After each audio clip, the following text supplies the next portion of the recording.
What do you say to this head teacher who said, no more meat on the school menu? In fact, don't even bring meat in your packed lunches and your lunch boxes because I want to help the environment.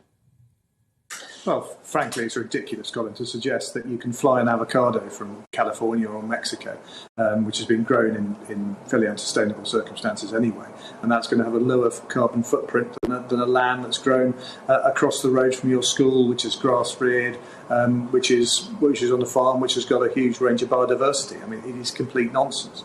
And our concern is that underlying this isn't just a discussion about carbon and global warming. It's actually an ideological attack on livestock farming, on farming as we know it, and on eating meat as a whole. So we don't think that schools should be involved in this sort of campaigning, and we think the Education Secretary was absolutely right to say that they should allow children choice.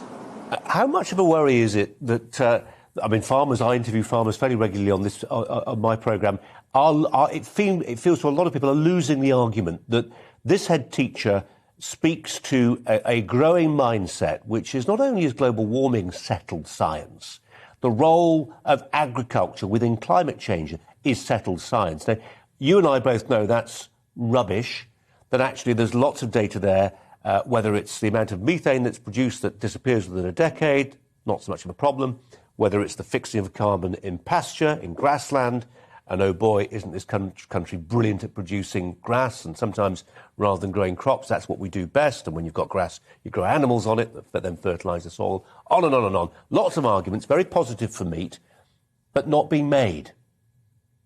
Well, I think the one thing that is being made is that people love it, and demand for meat isn't dropping. In fact, the opposite. And then during lockdown, we saw huge demand for meat across the board. But it's about quality, and it's about how that meat's produced, and it's perfectly possible to produce meat in a sustainable way. We see it all over Britain. We see great systems based on grass. But it's also, we need to be honest about this, it's also perfectly possible to have livestock systems which aren't particularly sustainable, which are questionable.